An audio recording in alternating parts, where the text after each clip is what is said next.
What's up, guys? TheDevildogGamer here, and today we're going to be talking about the HIMARS versus everything that Russia has and how it's just going in dry on the Russians. Now, I never thought I would see a single system somehow dismantle everything Russia has, but it's happening. Over the past few days, we've had 14 to 15 ammo dumps absolutely destroyed by the HIMARS. 3 different regiments have lost their entire command structure. You've lost an entire S-300 site the other day. An S-400 site was said to be killed, but the only thing we've seen from it is its brand new radar burning, which assumingly means the S-400 site's probably dead and the Russians don't want to show it. So this thing is absolutely crazy. And the S-300, 400, they all are supposedly on paper supposed to be able to shoot these things down. And we've seen video come out where you see a HIMARS volley and surface-to-air missiles are just flying right past them and exploding, detonating because they've missed and they've gone pitbull. It's the absolute most insane thing ever that something crazy old like the HIMARS is taking out, $1 million, just in really ridiculous things it's not supposed to take out. So we're going to kind of discuss it today and see what the possible case is. We're going to be using DCS and Command Modern Operations. DCS is kind of air focused, so we don't really have the HIMARS. We have the M270 that we can play with. So to kind of show it goes down. The air defense sites on it are pretty realistic on DCS. They will engage what they can. They can lose track, things like that. Command Modern Operations is the opposite.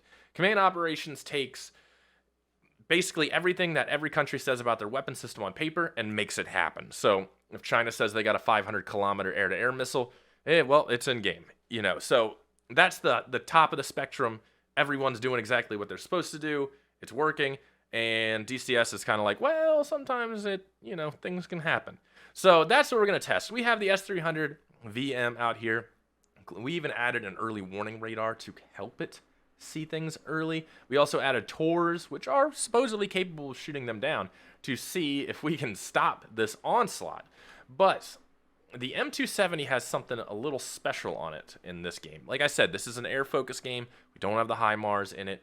There's no HIMARS mod, but we do have rocket artillery.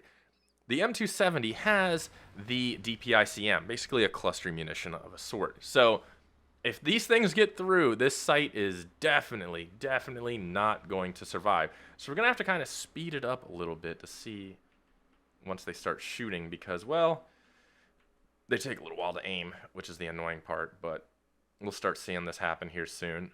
They're going to fire a pretty much full volley, and we will see. Oh, there it goes. Boosh, boosh, boosh, boosh.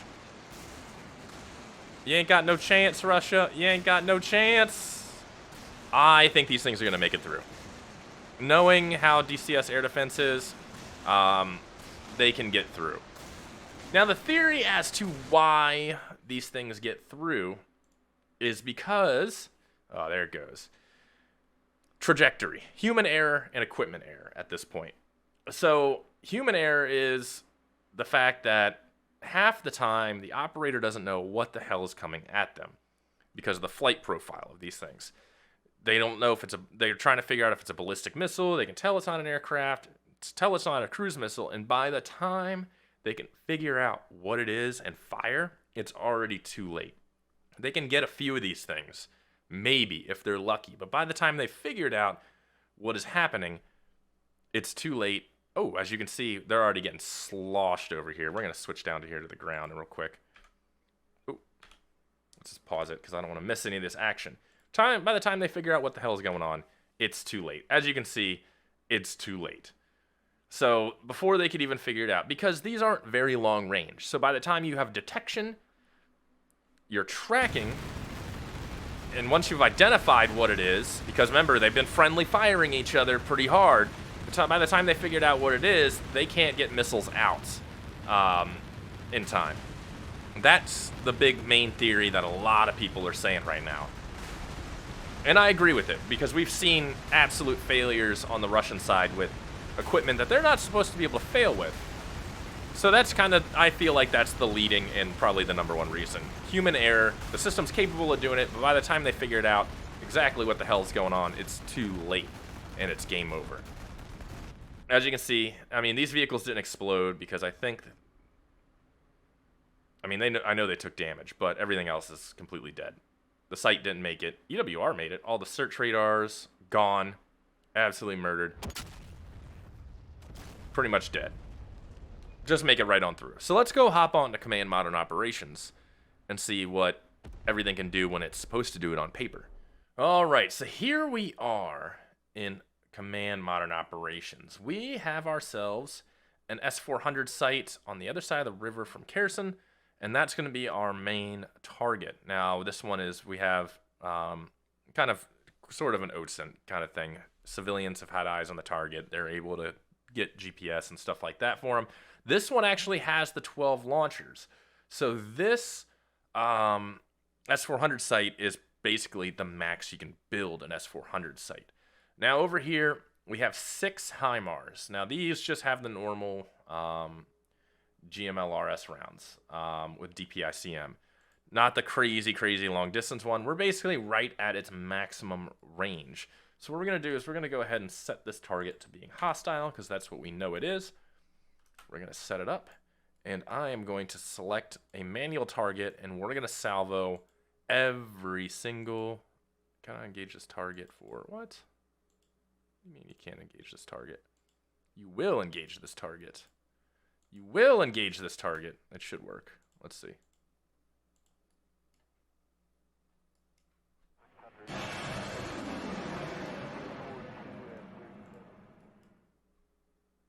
Ten rounds off. I don't know why the other one can't. I think the other one's at its max range. Okay, we're gonna slow it down a little bit. They're at about 79,000 feet, which is kind of weird. And inbound, we have missile launches here.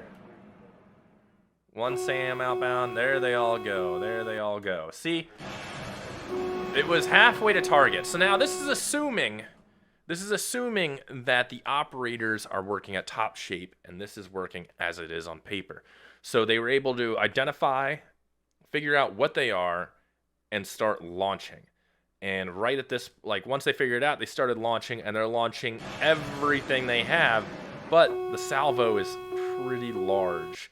They might be able to get a few, but I don't think they're going to be able to get all of them. So even working at max capacity, I think we're going to get through. I don't know. Maybe not, dude.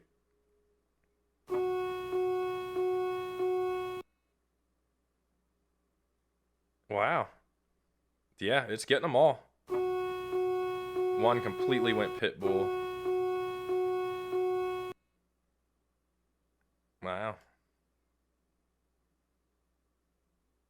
One or two might get in. Yeah, one or two might get through. There's 3 left on target. Smash. Ooh, dead. Wow, dude, just one took it out. That's crazy. So with a 6 battery, even if the S-400 immediately engaged it and did it exactly how it's supposed to do, worked like it was supposed to be on paper, you could get 1 or 2 through, and that's all it takes at that point, which is pretty insane. Let's back them up and do a kind of a longer range shot to see if they have more of a chance. All right, so we're back. We're doing, again, the S-400 site. This time we have 8 launchers, but it's guarded by a pan steer with 2 launchers. So 2 pan steers are going to be guarding this S-400 site. Now, as you can see, all the way over here in Kherson, and then we have our HIMARS way the hell up here near, oh God, over near Kyiv.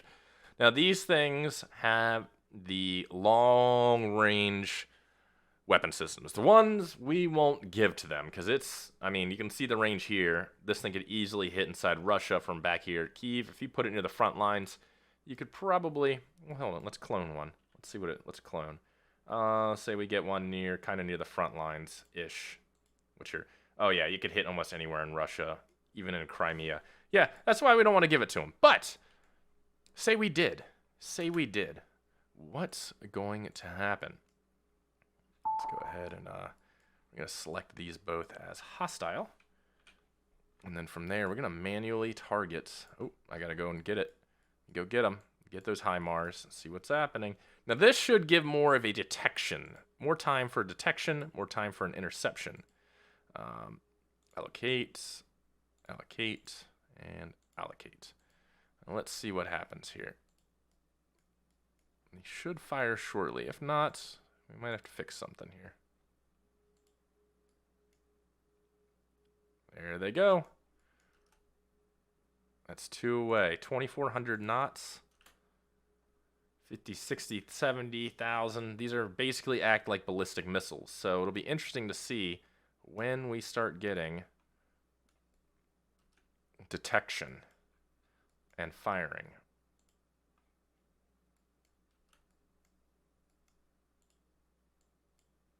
Now these are just high explosive warheads at this point.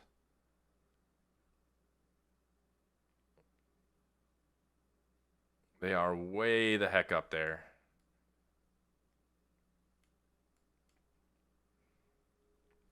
I don't think the pan-steers are going to be able to do much just because of the ballistic trajectory of these things. They're up at about 50 kilometers. The only thing that could possibly do anything is the S-400. But they're going Mach 3 right now. And they'll probably increase speed as they start heading into more of a ballistic trajectory at this point. They're way the hell up there, coming down. Mach's increasing. They're almost at Mach 4. Still nothing. Mach 4, 100,000 feet. The S-400 should be able to engage. We're going to have to slow this down here shortly. 60,000 feet, Mach 4.1. You gotta be shitting me. There's no way. Dude, this is even like making the S-400 like it is on paper, but it can't stop these. Oh, there it goes. I had to say something. Oh, it's launching everything. 30,000 feet up. It's only got to take out a couple of them. If one gets through, though, that's what matters. It's taking out a bunch. Oh, God, no. It's having a hard time hitting them. It's having a hard time intercepting. It's going to kill him. Oh, my God, no way.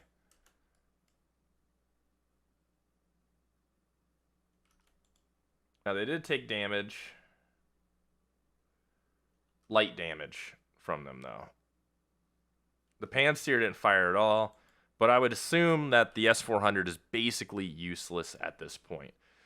So, just judging by these two simulations, one on the high end, one on the mid-tier row, I think with the assessment of most people saying that it's likely a equipment and human operator error going hand in hand together, why these things are getting hit. And seeing how the whole Russian battle plan and what they're doing with their equipment, what's capable of, it's the most probable cause. I think that's why these HIMARS are able to get through. U.S. intelligence providing a lot of support, training them how to use these weapon systems and engaging them at really opportune times for systems that they're really worth shooting at, and Russia just basically dropping the ball all around. It's insane that something like a HIMARS could absolutely destroy most of these things, and it just leaves me to, oh yeah, I should probably update my antivirus. Leads me to believe that basically if we got drawn into the war, Russia would have no choice but to use nukes, because God forbid, we'd probably take Moscow in a week. It's just absolutely nutty. But let me know what you guys think about the simulation, the HIMARS, Russia in general. Let me know in the comments below, boys. I'll talk to you guys later. Peace.